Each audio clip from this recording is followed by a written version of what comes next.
Hello, good afternoon. It's already the time to start. So actually 2 minutes passed. Yeah, welcome everyone to this Euphresco III webinar. I will first share with you the agenda for the event. Wait a moment.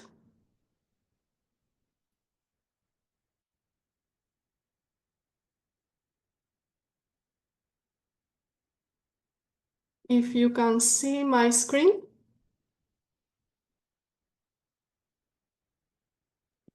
Yes, we can. Okay. Yeah, I will also introduce myself for those that do not know me. My name is Yasmin Zorrilla Fontanesi. I work at the Euphresco Network Office. And more specifically, I'm Scientific Project Officer for the Euphresco III Horizon Europe project. So before we proceed with the webinar, I would like to inform you that this webinar is being recorded. The idea is that the recording is later uploaded in our YouTube channel for those that couldn't attend today and also for the broader community. So I will give a brief introduction to the event. Let me start by saying that open data is considered the new oil, as oil can be used to produce fertilizers, lubricants, plastics, and many other derivatives. So data is considered the commodity to use and reuse to create value. Opening research data and publishing open access articles and documents have become a requirement for many publicly funded research projects.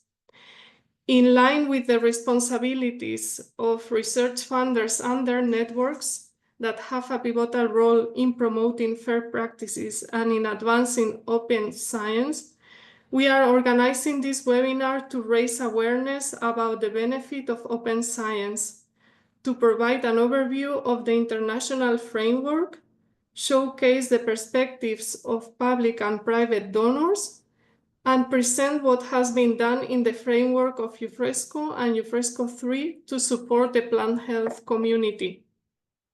We are grateful to today's speakers. First, Mr. Matti Heikkurinen, Project Portfolio Manager at CODATA Secretariat. The Committee on Data of the International Science Council was established in 1966 to promote global collaboration to advance open science and to improve the availability of data for all areas of research. Then Dr. Martin Parr, Director of Data Policy and Practice at CABI, an intergovernmental organization that focuses on agricultural and environmental issues in the Global South, and very active in the creation, curation, and dissemination of scientific knowledge. Afterwards will be Dr. Igor Sarman, Research Data Manager at the University of Italian Switzerland, which is one of the 12 certified public universities in Switzerland, organized in 6 faculties with 4,500 students and 1,500 academic staff. Later, it will be Mr. Damian Bird presenting, who is Publishing and Operations Director at CABI. And finally, Dr. Valdisera Giovanni, Coordinator of Euphresco, a network for research coordination and funding in plant health. And without further delay, I would like to leave the room to the first speaker, Matti Heikkurinen, that will present CODATA and the cross-domain interoperability framework, how to connect data and people. So I will stop sharing and you can also share your screen. Okay, thank you. So as Jasmine said, CODATA has been in the new oil business since 1969. So my personal involvement with CODATA is a little bit more recent. So I joined as a project portfolio manager in last October. I'm trying to do two things at a time, which is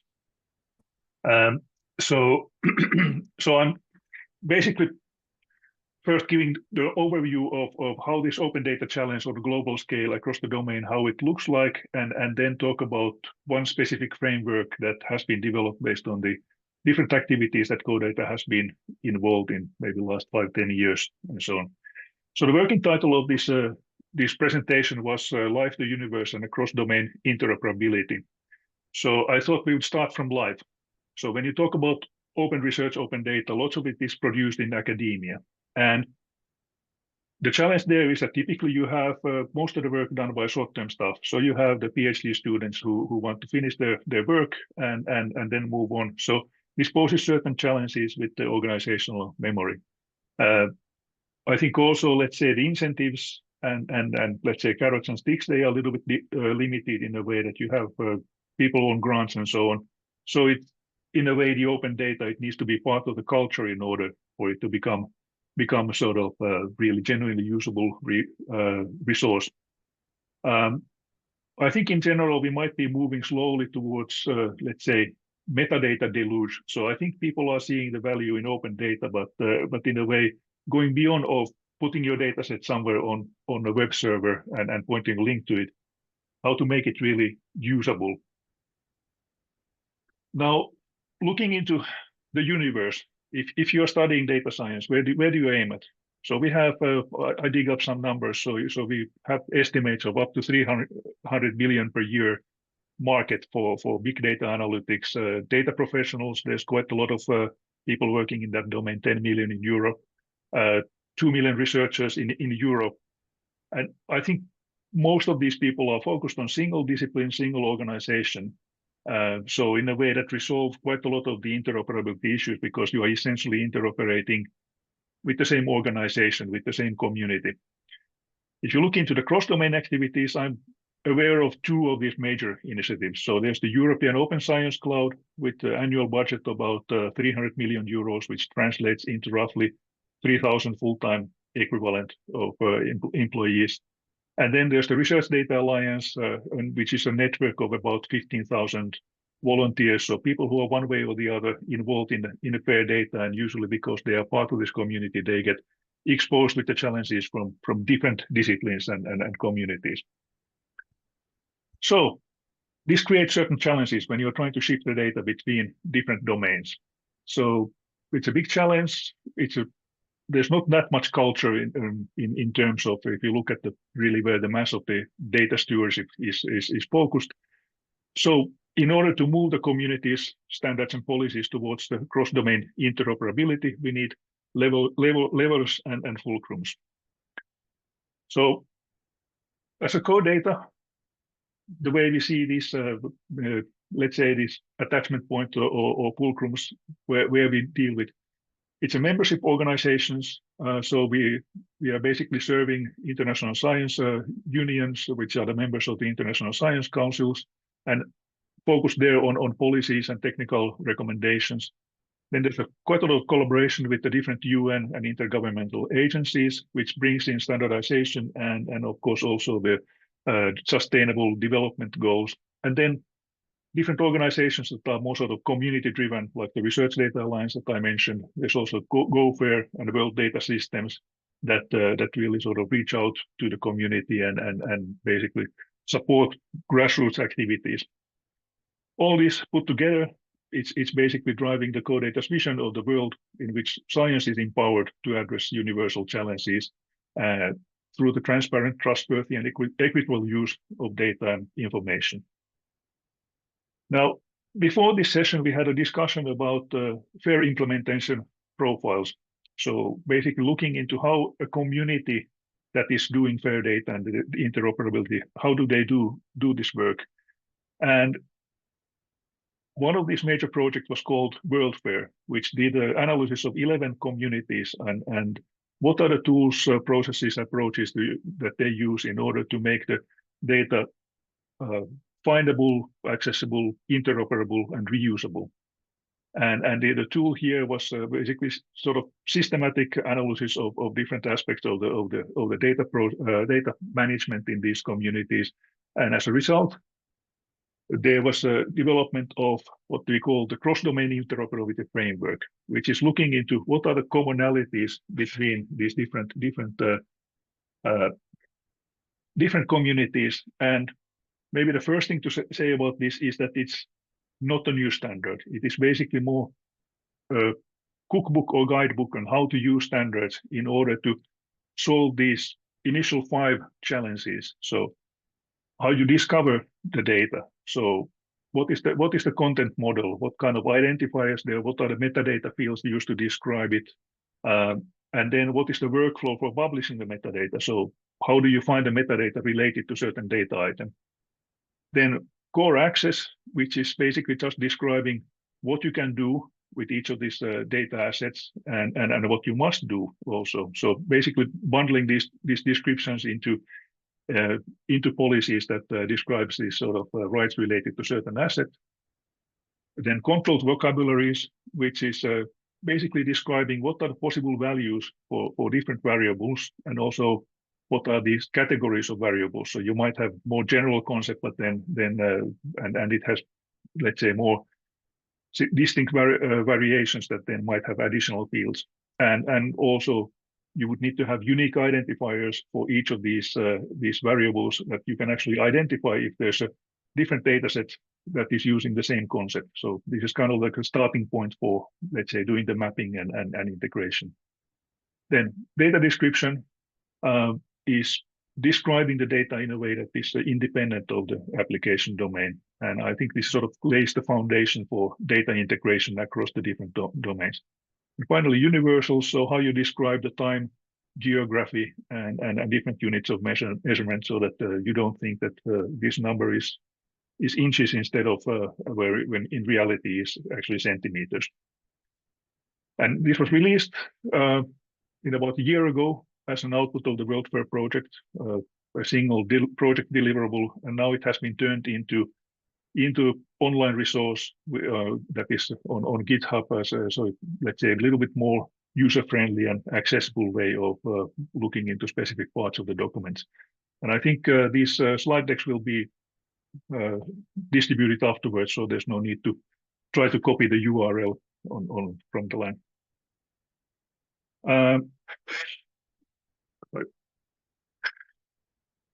Now, basically, from the community feedback has been quite positive to this framework, and I think there is this sort of fairly honest assessment on the first impression in a way, where there was one of these data manager who basically said that, okay, yet another 150-page document, so do I really want to read this? And in the end, I think while he was browsing, he got convinced that actually this is a quite useful cookbook in a way that is sort of actually helping the work of a repository to become more fair in a way that is supporting cross-domain data use and data reuse. So I think this is one of these quotes that we really like to push forward and say that, okay, despite maybe the first impression, that's something that you might want to take a look and spend some time on. Now, CDIF is not, let's say, written in stone. There's an ongoing development. So, for example, there's an extended access looking into how to describe the semantics of accessing data when it actually is an AI system that is used to train the data. So what kind of permissions do you need for a more fine-grained discussion? Then, for example, mappings that is related to how you can actually reuse these mappings between different data sets and their variables. And then data description is sort of evolving towards data integration. So how you could initially integrate the tabular data from different sources and describe the process in a way that is, let's say, can be verified afterwards that this is something that how this was how the process was performed and anyway, did it run correctly and so on. So there are working groups working on this, and I expect that the online version of the CDIF will evolve quite rapidly during this coming years. In addition to developing the cross-domain interoperability framework, there's actually quite a number of different projects that are actually applying these in different contexts. My personal involvement with the CDIF actually is mostly in managing these projects and looking into synergies and then common areas of interest between them. So there is a number of EC-funded projects, and the International Science Council is also focusing on certain specific aspects of the CDIF and so on. So all in all, there is quite a lot of momentum behind this framework. So looking into the next steps, for example, if you're interested to hear more, I would say if you have a chance to come to Brisbane in October, there is a 1-week event which is co-organized by CoData, Research Data Alliance, and World Data System. So people from different disciplines who are involved in the fair data development, they come together and discuss common interests and so on. So these are very sort of stimulating events and allow you to get quite a good overview of what is going on, and also in terms of the developing contacts and doing networking. These are, I would say, almost unbeatable in terms of fair data in the research domain. And then, if you're interested in getting in touch, in addition to me, this is a let's say gallery of the members of the CoData Secretariat, and then we also have some of the consultants working on different projects, and yeah, there's the email address, so info@codata.org. So any questions or let's say expression of interest, wanting let's say establishing a collaboration or joining as a member, I think yeah, we are very happy to hear from you in that sense.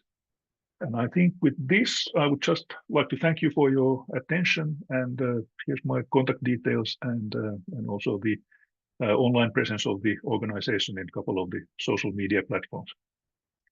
So thank you very much. Yeah, thank you very much, Matti. Since we have at the end of the agenda a part for questions and answers, we will continue with the presentations. So next speaker is Martin Parr from CAVI. He will present enabling access to data in agricultural development grants, lessons from building the FAIR process framework for the Gates Foundation.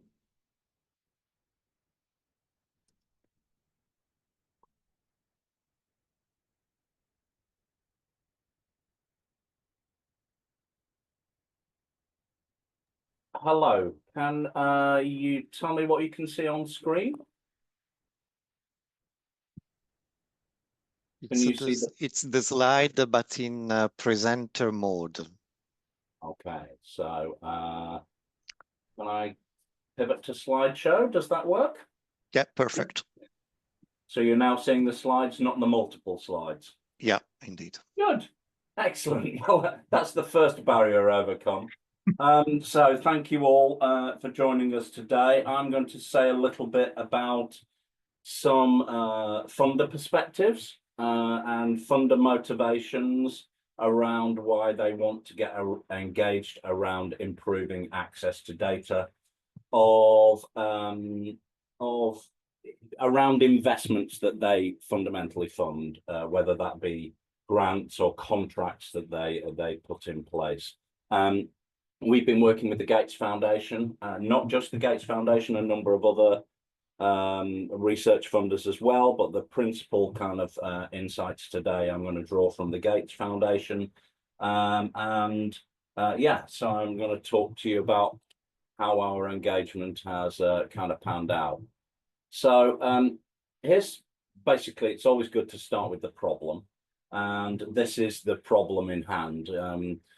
Essentially, certainly from the funder perspective, they feel that large amounts of research investment are invested in research on the assumption that it's going to add to a kind of a common knowledge base, and that knowledge base is going to be available for an intended purpose. In the case of the Gates Foundation, it's to support pro-poor interventions and, you know, address livelihood issues. And ultimately that there is an assumption that that research can be built on cumulatively over time. Unfortunately, without access to the data, this is often not the case. Frequently, because funders have historically made investments without requiring particularly good data practice, effective data management, and a consideration about how to share that data, often that research isn't effectively built on over time.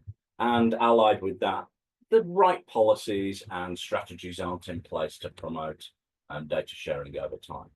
So first of all, before we kind of get into the detail, I'm largely going to be talking about fair data, but you know, this seminar is about open data, and I think it's just an acknowledgement that data in our space, in that kind of agriculture, food system space, does exist meaningfully on a spectrum between closed all the way through to fully open.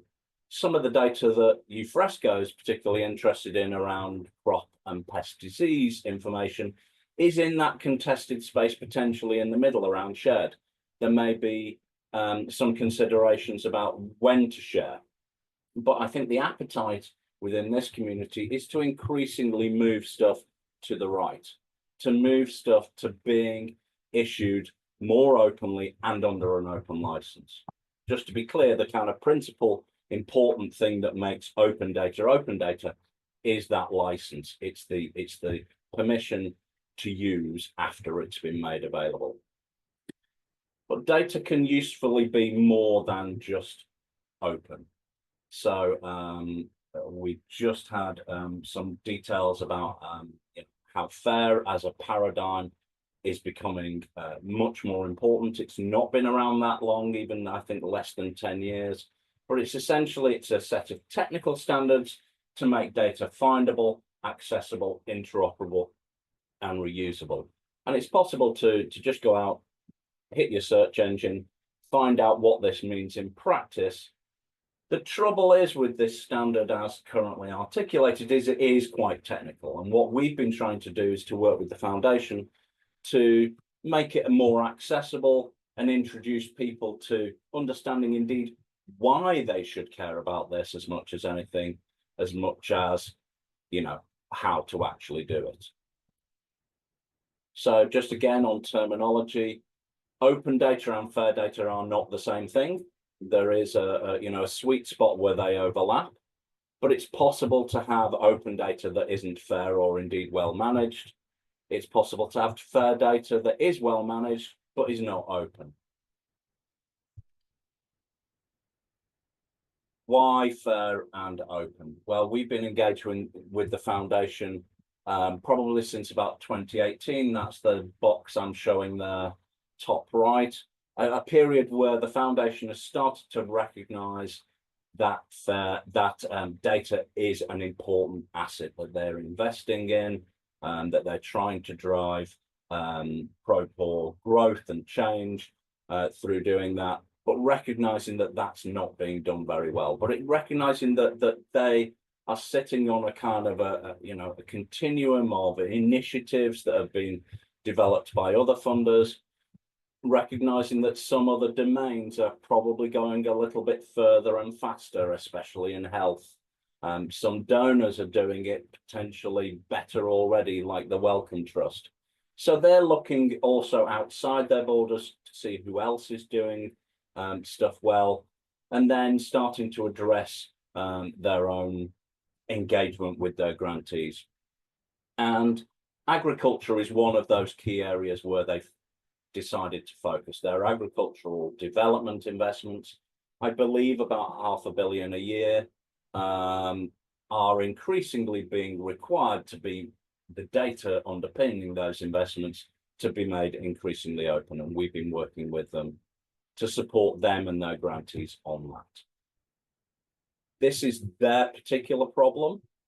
So the foundation at the moment is struggling to get grant commitments in place to ensure compliance. They want to provide the carrot, but they also know that that needs to be written into contracts. They recognize that even when they write stuff into contracts, often the grantees that are in receipt of funding struggle to do this effectively, so that there needs to be work done to improve capacity at a grantee level, and recognizing that often it's quite hard to make investments in a single investment that are in fact effective. Ideally, the foundation and indeed other funders are trying to make changes across portfolios of investment, because if the whole community domain moves together, then more progress is made. Why open and fair data? Well, I think, you know, a number of us have seen figures like this.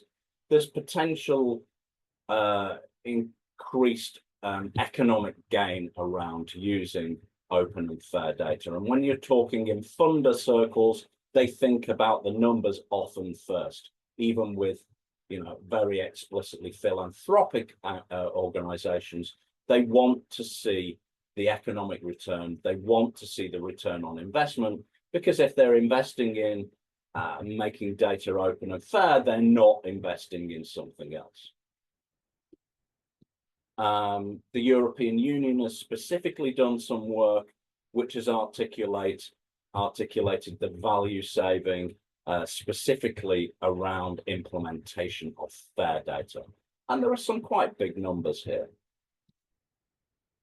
And if we're talking big numbers, then we're talking about use cases for unleashing economic value through improved openness and fairness of data assets. Then one only needs to look not too far to the Human Genome Project.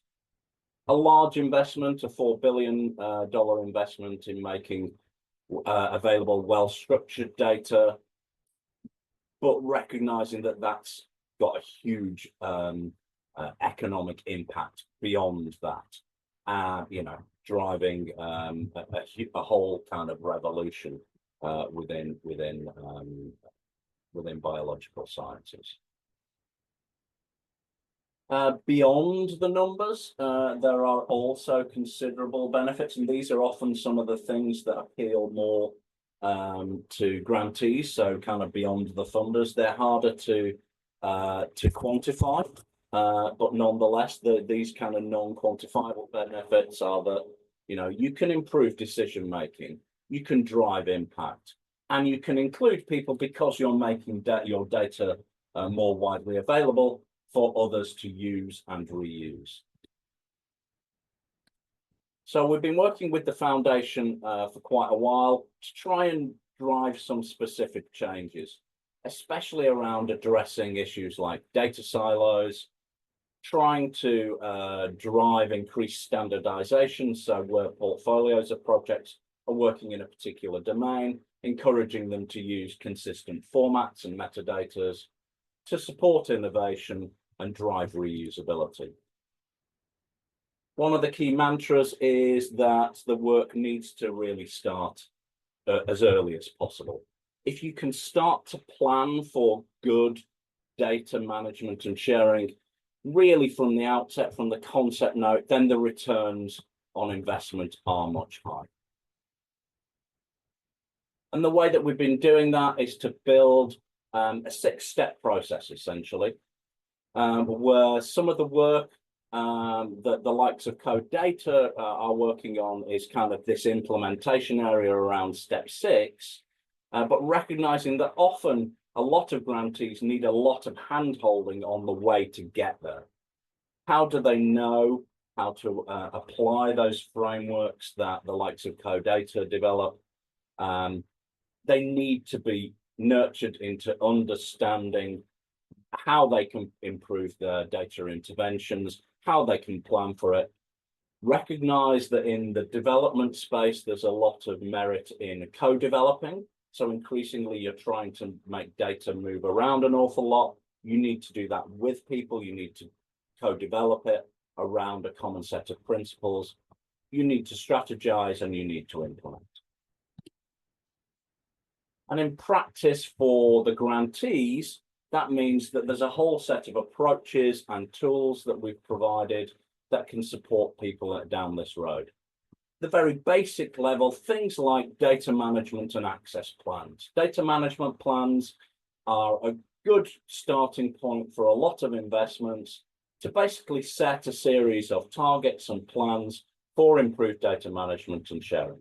And that's becoming much more of a normal process within the Gates Foundation as a result of the engagement that we've had with them. And recognizing that there will be specific use case that people need support around. Typically, for example, deciding on how to choose a repository or create an inventory of data sets, how to understand what data that people are going to need, so be able to map that data ecosystem in which they're operating. Or simple, very prosaic things like, you know, now I've got tentative agreement to share data, what does the contractual data sharing agreement need to look like to achieve that? And for those that are going to access these slides later, there are links in here through to our fair process framework so that you can see the tools that we've developed for the Gates Foundation in practice. And that's all been pulled together in this website called the Fair Process Framework, a very structured step-by-step approach, but also with some quick links so you can dive into some of the detail. For example, I want to see a data sharing agreement. I want to find a template for that. They are all available there. So, have we been using this already? Yes, we have. We've been using it kind of in its earlier iterations since about 2018. And it's had effects at kind of individual grantee levels, but also at kind of broader system levels.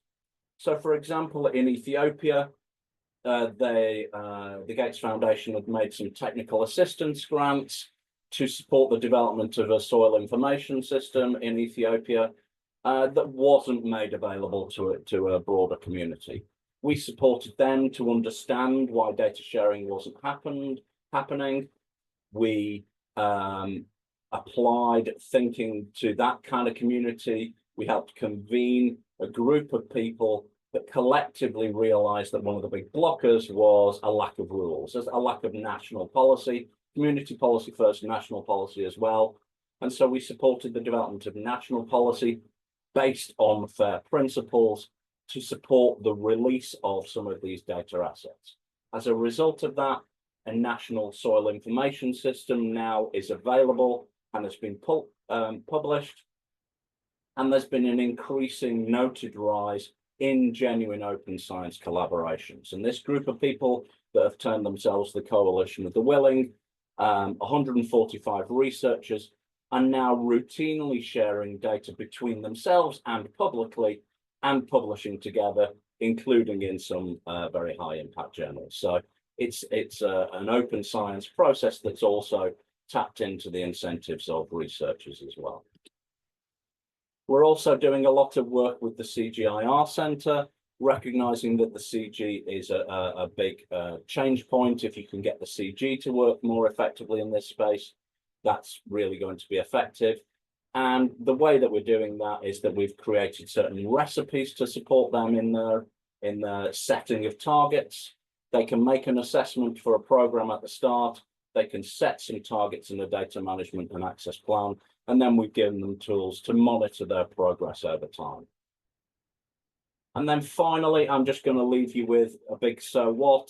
One of the big drivers, frankly, to improve data sharing and to fair data in particular, is an increased demand to make data available responsibly and ethically for the use in artificial intelligence applications, especially generative AI. So, as a kind of final slide, we have a whole series of tools.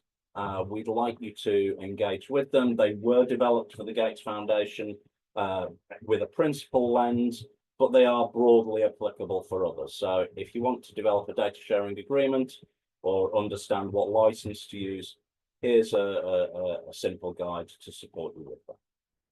Thank you.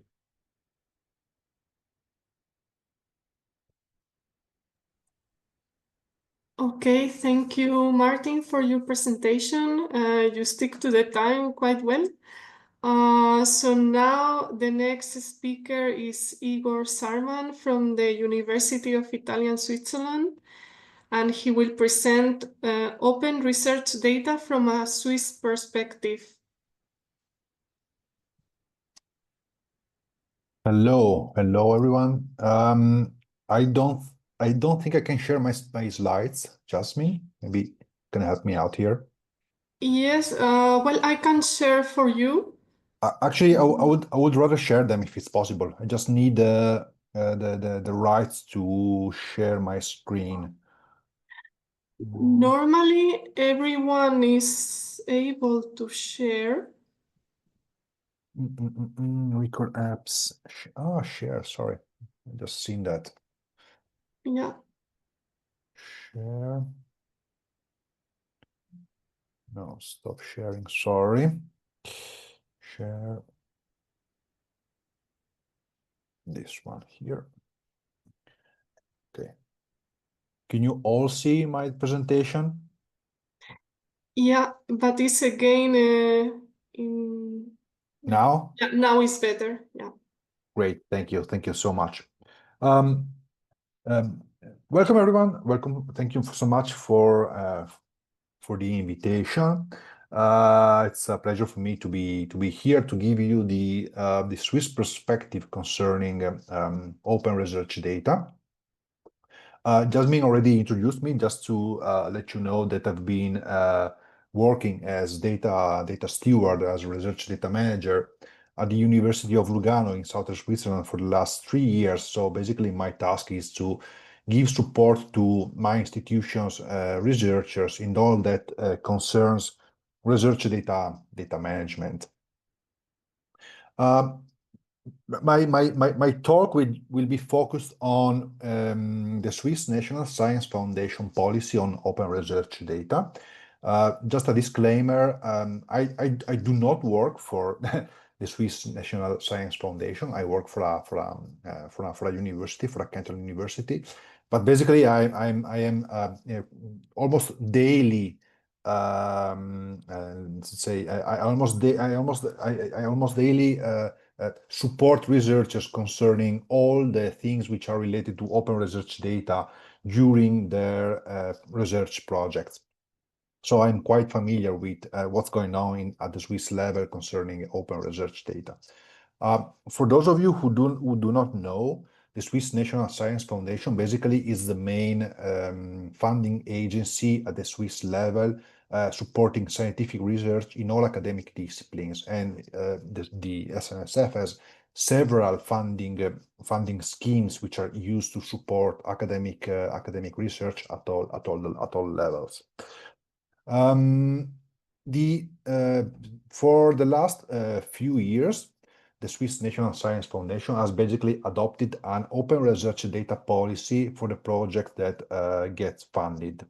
So basically, every researcher, every research team which are entitled for with public funds from the Swiss National Science Foundation in order to pursue academic research in the context of a research project are asked to make data open at the end of the project. The main topic here, so let's say that the main rationale here is that for the Swiss National Science Foundation, it's very important that research data should be freely available to everyone, so both scientists and the general public. Why is that? Because the Swiss National Science Foundation values research data sharing as a fundamental contribution to the impact, to the transparency, and to the reproducibility of scientific research. So what are basically the main points of this open research data policy adopted by the Swiss National Science Foundation? Basically, the SNSF expects the data which are generated during a research project is carefully curated and stored, and above all, shared as openly as possible. Therefore, funded researchers are requested to store the research data that they have worked on and produced during their research project, share the data with other researchers, obviously, unless there are legal, ethical, copyright, confidentiality, or any other clauses which prevent data sharing.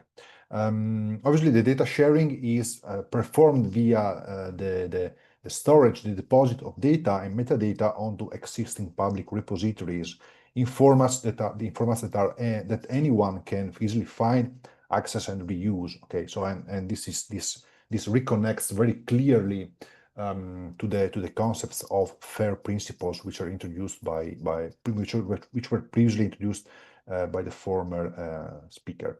The very important concept here is that the Swiss National Science Foundation grants public funds for research, and it expects that research artifacts become public. Okay, so this should not sound strange to your ears. The Swiss National Science Foundation basically expects that funded researchers share at least all data underlying a publication. So as long as you finish your research project and you write your scientific articles and you publish them, you are tasked to make the data available, the data that are underlying the publication that you have just published. When has this to be done? In SNSF vision, this has to be done as soon as the publication is available.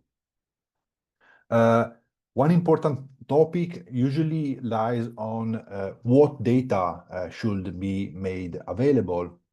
And according to the open research data policy of Swiss National Science Foundation, all the data that is necessary to reproduce the results presented in a publication should be made available to the public, should be made open to the public. Obviously, then researchers will decide whether to share additional data. But in the vision of the Swiss National Science Foundation, the data which underlie publication should be made available to the reference community and to the public. The open research data policy obviously applies to research data, but in the vision, in the intentions of the Swiss National Science Foundation, apply also to code and software which are produced during a research project. So basically, this is, let's say, a very brief landscape of what are the concepts of the Swiss National Science Foundation concerning the availability of project data which are collected or generated in the context of a funded project. What are the pros and the cons of open research data? These are more general, let's say, aspects which are not strictly related to the Swiss National Science Foundation, but I feel that it is important for you to be aware of what are these aspects. So what are the pros for opening and sharing data? So first of all, we've seen that this will help increasing the transparency and the reproducibility of results, which is a major theme which has been going on for several years now within the academia. Sharing data will help generating research efficiencies, data reuse, generate new collaborations, projects, and networks. Okay, it will simplify and speed up the research flow. And this I think that this is one of the main important aspects, let's say, from an utilitarian point of view of researchers. Sharing data increases the exposure of academic efforts and also increases the citations that a researcher may receive from their publication. So it is important to be aware of the fact that nowadays researchers' visibility do not only come from publishing scientific articles, but also from sharing the data which underlie the publications. Okay, from a more, let's say, generalist point of view, researchers, the reuse of data can be valued and acknowledged also by other users, other researchers. Okay, so it is important not to keep it like some sort of treasure, because other researchers may benefit and also may let's say have further hints about how to use the data. Coming back to the researcher visibility, as you may know, all the scientific metrics have been questioned for the last years. There is a lot of debate on how to generate new and better metrics to measure research assessment and researchers' careers. So one of the points were raised is the fact that measuring the efforts of researchers and research institutions in developing open research data and open science practices may be one of new metrics that may be used to assess research efforts. Also, one important thing, as we have just seen, many funders and journals are now requesting researchers to open data, to make data available when publishing articles and when basically pursuing funded research projects. What are the cons from opening and sharing data? Obviously, it is a collaborative effort, especially when you work in teams, and maybe these teams are not just from one single institution, but the effort is shared among different institutions, different research teams. There must be collaboration and agreement on how to share the data. What is the best way to share the data? Preparing data for being shared, preparing data for being open is basically a time-consuming work. But this, in my opinion, this is not properly, this is more a perceived con about open research data, because one may see this time which is consumed for working on open data as a time investment which will pay off in the medium long run. Obviously, you have to be aware about how to share to most effectively and efficiently share data and make it interoperable and adopt also fair principles. But as I said, again, this is basically an investment. This is not something which is consumed or wasted. So basically, this is something that one can just build upon as time goes on. You need to have good quality metadata in order to make data properly reusable and interoperable, as we've seen in the two previous presentations.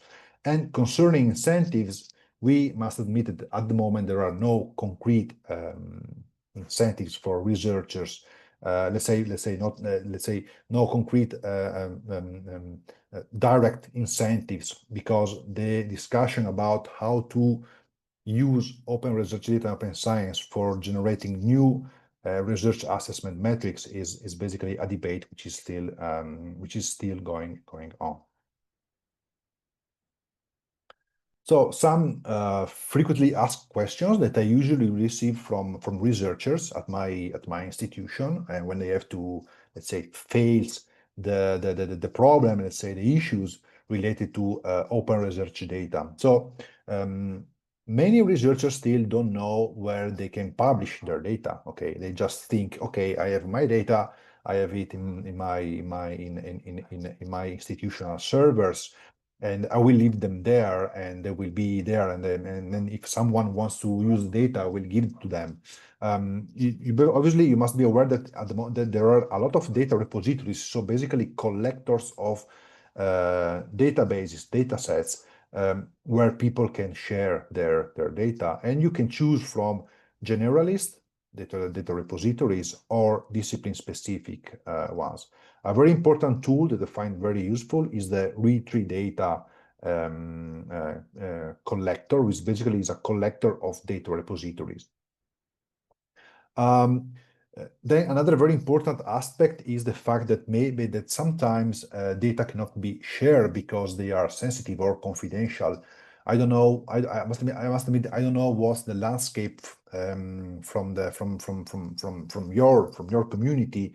But for example, in my institution, there are several researchers working on social sciences, which are basically which they have to face this problem of data sensitivity or data confidentiality. The most important to bear in mind here is that the principle that has to be followed is as open as possible and as close as necessary. Okay, so you have to do your best to open up the data, but obviously you have to stop when this violates data privacy or data confidentiality. From the Swiss National Science Foundation point of view, the concept here is that you should at least publish metadata and documentation so that people are aware of it. Publishing, sharing data is so there are some people who may want to share data, but they don't know how and if they can. It is important to remember that there are licenses that you can apply to your databases, and you can give access conditions to your data, conditions that people have to follow in order to access your data.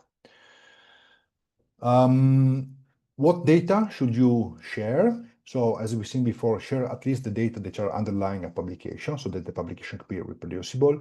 And one good advice that I try to give to all researchers, try to think about open research data since the beginning of your project, so that during the project you will face less issues in opening up data.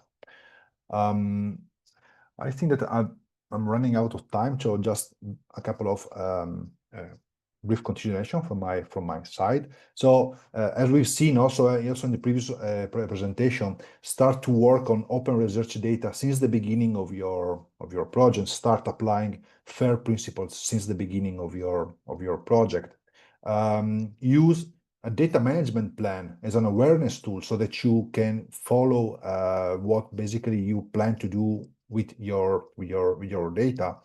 And in general, regard data as a very important resource that has to be carefully managed, just like research funds. Regard open research data as an investment and an opportunity, not as a burden. But most of all, work on open research data, make data open for yourself, your team, and your community, and not just because the funder or the journal asks it. These are my contacts. If you want to get in touch with me, I will be glad to have a chat with you. And basically, I finish my session, and thank you very much for your attention. Thank you, Igor, for your presentation and also for sticking to the time, although we are 5 minutes behind. So next speaker is Damian Bird from CABI, and he will talk about the Global Agricultural Research Archive, Open Science and Practice. Great. Thanks very much, Jasmine. Hi, everyone. Great to be here. As has just been said, my name's Damian Bird. I'm Publishing Director here at CABI. The specific thing I just wanted to briefly talk about today is the Global Agricultural Research Archive, which is designed to ensure openness and accessibility of hard-to-find but valuable materials. So slightly to the side of the discussion about open data, but still relevant. By way of background, it's worth revisiting, I think, the core pillars of open science, which have obviously already been discussed in this session, but supporting continued development in these three areas is obviously critical. So standardization and best practice to ensure consistency and interoperability, collaboration and inclusivity to ensure sharing of data, and limiting bias in the literature, particularly regional bias, and transparency and accessibility, ensuring data is available to all, but also in formats and in places that ensure it can be used by those who need it. And I think to varying degrees, GARA contributes to each of these. So let me just introduce GARA, which is a repository of agricultural knowledge from around the world. It digitizes and indexes local data and information, and it's a growing resource, and currently has about 8,000 content and data items hosted on the CABI digital library, which you may or may not be familiar with, but it gives it kind of modern accessibility and discovery features that are part of that platform. So how does this tie back to open science? Well, GARA is designed as a home for hard to find material. CABI digitizes that content and protects it for future use, ensuring it isn't lost for future researchers. It's accessible through a modern platform, as I just said, and can be integrated with other materials from books and journals, for example. And this means it can be included in systematic reviews, giving a more rounded result and a more holistic, I guess, bibliographic data set. And that bibliographic data is standardized like the rest of CABI's output, and it means it can be treated the same in downstream feeds and in other resources and other data extracts and exports. And CABI's indexing, which is well known for being deep and thorough, but it ensures that researchers can find the materials they need through CABI's controlled vocabulary, which has been touched on earlier in this session, the need for that kind of consistent approach to indexing and tagging of data, and that's what we apply here. So this gives us an open repository of easy to find material that could otherwise be closed to the world. So a couple of examples of sites within GARA. Hopefully you'll be familiar with the Euphresco III site, which is within GARA, which was launched last year and is growing, offers a repository of outputs from plant health research, of course, in Euphresco countries.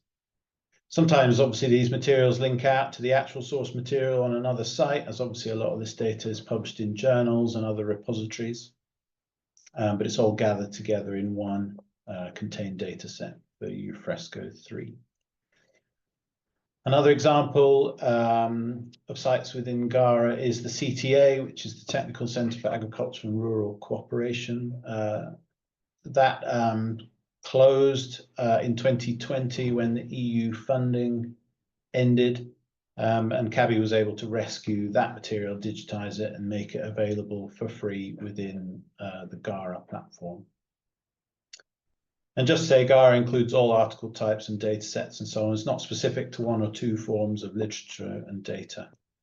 So journal articles, data sets, project reports, case studies, and so on.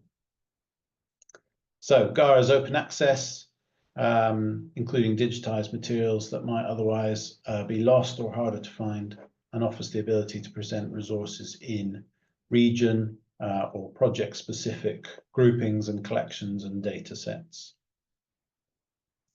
And it's all integrated within a broader CABI data set. I think that's the end of my session. Thank you very much. I think back to you, Jasmine.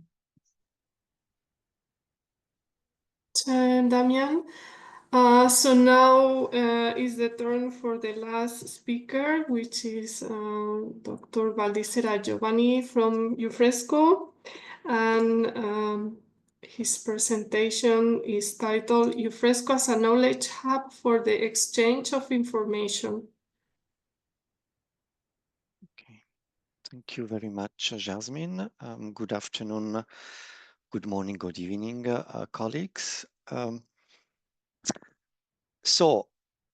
With my presentation, I would like to convince you about the importance of open data for the plant health community. And I would like to present some of the support that the Euphresco Network Office can provide Obviously, this is a complex issue, as it has been presented by the previous speakers. Open data, it's about an environment, and environment means that there are different species, different people with different mandates involved. And in this case, the mandates are those of the research funders, the policymakers, the scientists, and it's obviously impossible in a very short time to present what everyone is supposed to do. The first presentation from Matti Kurinen, but also Igor, stressed a lot the importance of open data or fair data in the academic environment. And you may think, well, this doesn't really apply to the Euphresco community because we are a technical research community. I think that the fact that we are a technical applied community makes open data even more pertinent because we all know it. Not all the research activities, not all the knowledge produced within Euphresco is able to reach peer-reviewed journals or publication. And so if it's not published, it remains hidden. And then the only way to make it available is opening through open data. Martin Parr presented the work of the Gates Foundation, and he was presenting numbers, and there were billions of euros. And of course, this is not relevant to our community, which it's chronically suffering of insufficient funding. But also in this case, I think the fact that the plant health community, it's a pure community, makes open data very relevant. Because there is little money, it's even more important that the knowledge that comes out of that money, it's make public, because there will not be many possibility to replicate that experiment to produce again that data. And so my presentation, it's Euphresco as a knowledge hub for the exchange of information. I would like to explain why we are so active as Euphresco Network Office. So this is the project proposal of Euphresco. So the ERANET project. So as you can see, it dates back from 2006. And among the objectives of Euphresco, there is a development of phytosanitary research policy at EU-wide level. So please do not mix phytosanitary policy, which is the policy that is applied to plant health activities, diagnostics, inspections, etc., with phytosanitary research policy, that is a policy that is applied to the research endeavor. So why then it was decided that Euphresco should take care of phytosanitary research policy? Not because the previous coordinators were visionary or crazy, but because research policy is pertinence of research funders and policymakers, which are the members of Euphresco. And I would like to invite you to check the DataCite website, where there are a very nice document and webinars about the role of funders in building a robust and trustworthy framework for open data. So there are international case studies, but also national case studies, like, for example, the case study of the Dutch Research Council. Now, what does research policy encompass? So these are all the items covered by research policy. So there are the principles and standards that underpin research, the resources and support associated to research, the processes and procedures, collaboration and innovation, and communication and impact.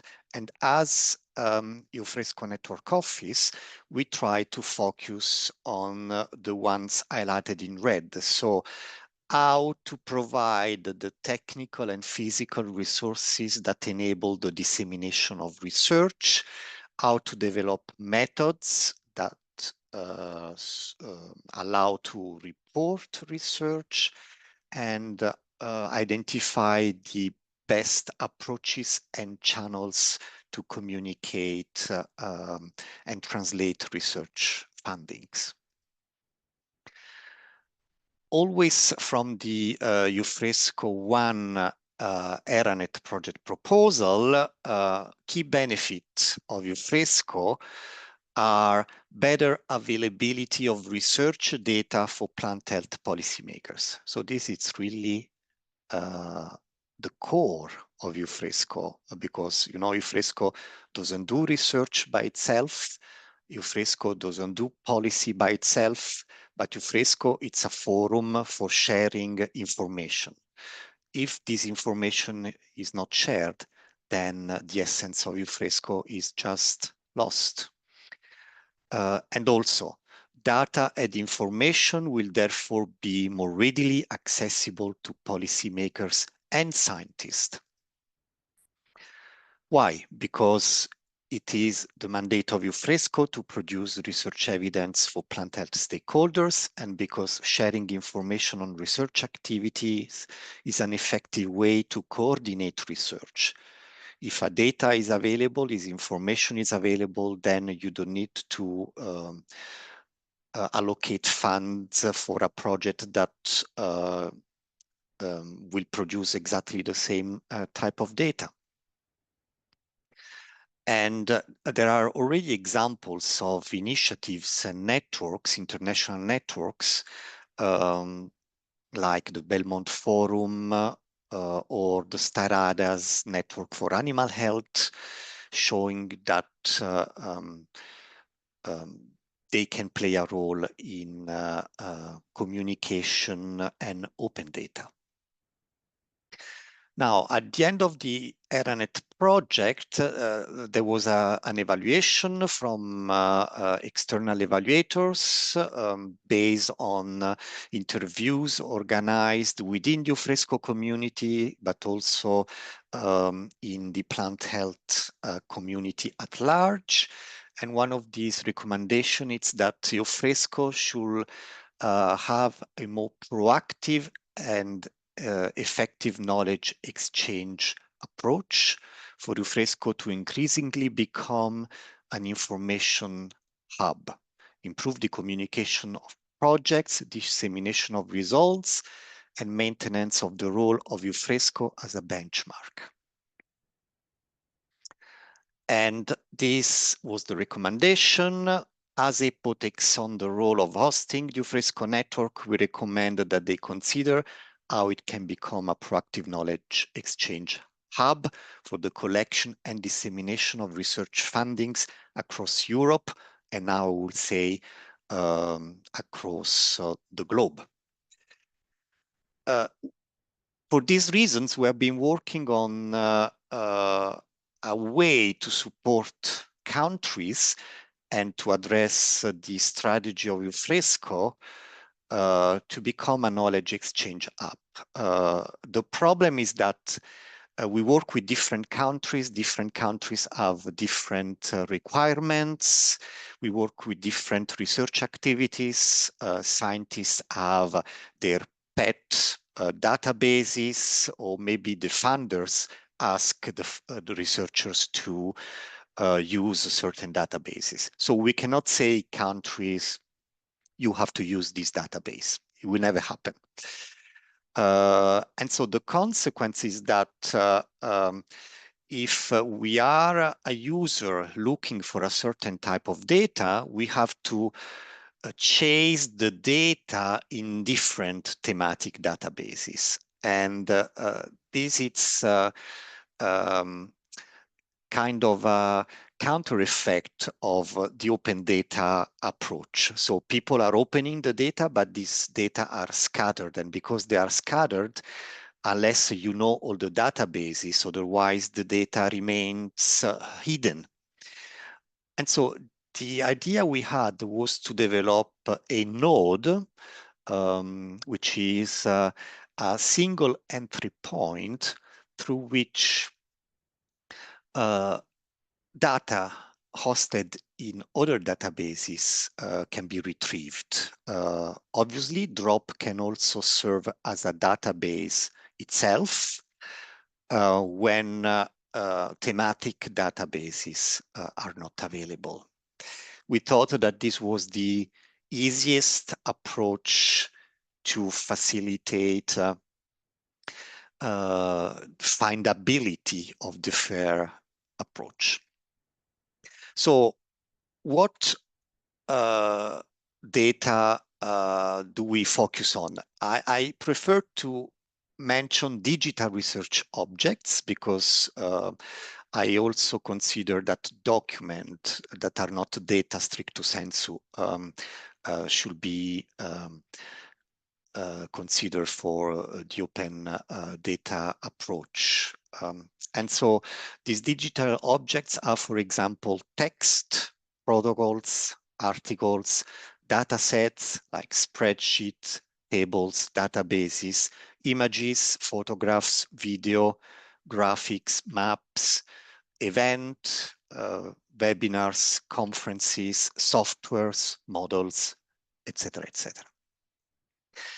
And to conclude, I would like to present a few examples so you can touch with hands how Drop can increase the visibility of the plant health research data. And I'm using as a comparison Zenodo. Probably many of you know Zenodo because it's a very famous database at European level. And so I will present two types of data. The first one is this data transcriptome profiling of 2 olive cultivars in response to Xylella fastidiosa infection. So in Zenodo, it received 38 views. Similar data on Drop received 636 views. Another data is spatial Bayesian modeling applied to the survey of Xylella fastidiosa. In Zenodo, it received 60 views, and in Drop, it received 974 views, and these without even advertising the data.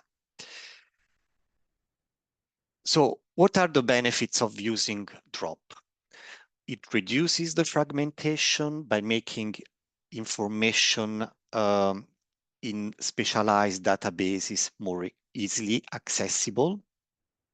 Also, by using standardized metadata, even if we are still working on that, Drop smoothens the diversity of metadata associated to the different databases, and in a way it facilitates the retrieval of data because you retrieve data based on the metadata that describe them. Drop increases knowledge accessibility. Knowledge, it's about the data itself, but it's also about the expertise. You know, when you publish a data, it's not just about what you have produced, but also about what you are about. And this is extremely interesting for the researcher itself to make collaborations, for example, or to advertise himself or herself. Drop enhances data operation because it encourages multidisciplinary collaboration. The fact that DROP is a portal and that anyone from any field can access it means that a certain type of data is not hidden to a certain community, but is accessible to other communities. And this favors cross-pollination. And among the users, there are obviously the important Euphresco end users, which are the policymakers and the research funders. And last but not least, DROP harmonizes practices, which means that it facilitates the standardization of data sharing practices and promote discussions on important data to open. For me, at the end, DROP is not just a tool, it's a mean to reach something. And maybe in the future, DROP will not exist anymore, but if we are being able to push the plant health community to harmonize practices, and if DROP contributes to that, we will be very happy. Thank you very much for your attention.